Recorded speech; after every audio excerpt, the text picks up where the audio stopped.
अशोक वाटिका विध्वंस और अक्षय कुमार का वध। सीता जी के वचन सुनकर उनको प्रणाम करके हनुमान जी बाग के अंदर घुस गए। फल तो सब खा गए और वृक्षों को तोड़ मरोड़ दिया। जो वहां रक्षा के लिए राक्षस रहते थे उनमें से कुछ मारे गए और कुछ रावण से पुकारे। रावण के पास गए और कहा कि हे नाथ, एक बड़ा भारी वानर आया है।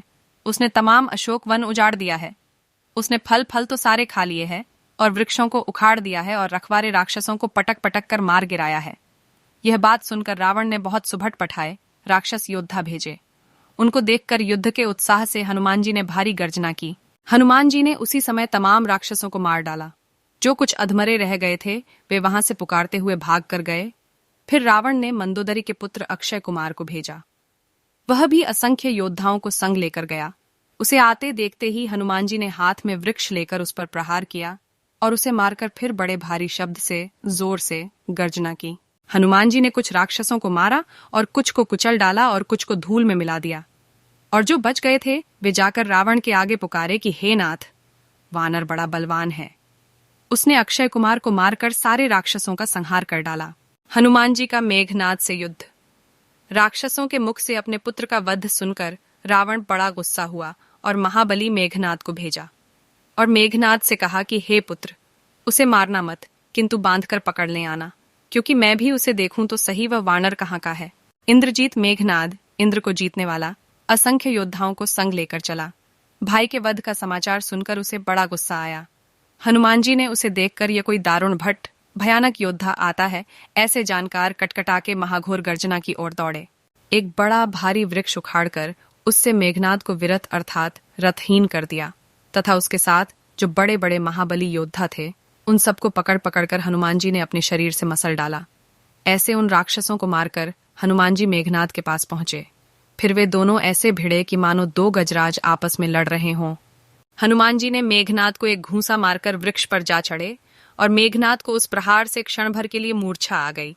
फिर मेघनाद ने सचेत होकर माया फैलाई, पर हनुमान जी किसी प्रकार जीते नहीं गए। मेघनाद अनेक अस्त्र चलाकर थक गया। तब उसने ब्रह्मास्त्र चलाया। उसे देखकर हनुमान जी ने प्रणाम करके मन में विचार किया कि इससे बंध जाना ही ठीक है, क्योंकि जो मैं इस ब्रह्मास्त्र को नहीं मानूंगा तो इस अस्त्र की अद्भुत महिमा घट जाएगी। मेघनाद का हनुमान जी को बंदी बनाकर रावण की सभा में ले जाना। मेघनाद ने हनुमान जी पर ब्रह्मास्त्र चलाया। उस ब्रह्मास्त्र से हनुमान जी गिरने लगे तो गिरते समय भी उन्होंने अपने शरीर से बहुत से राक्षसों का संहार कर डाला। जब मेघनाद ने जान लिया कि हनुमान जी अचेत हो गए हैं तब वह उन्हें नागपाश से बांधकर सभा में ले गया। महादेव जी कहते हैं कि हे पार्वती, सुनो, जिनके नाम का जप करने से ज्ञानी लोग भवबंधन को काट देते हैं, उन प्रभु का दूत हनुमान जी भला बंधन में कैसे आ सकते हैं? परंतु अपने प्रभु के कार्य के लिए हनुमान ने अपने को बंधा दिया। हनुमान जी को बंधा हुआ सुनकर सब राक्षस उनको देखने को दौड़े और कौतुक के लिए उसे सभा में ले आए। हनुमान जी ने जाकर रावण की सभा देखी तो उसकी प्रभुता और ऐश्वर्य किसी कदर कही जाए ऐसी नहीं थी।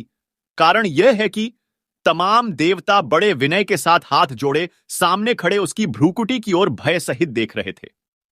यद्यपि हनुमान जी ने उसका ऐसा प्रताप देखा, परंतु उनके मन में जरा भी डर नहीं था।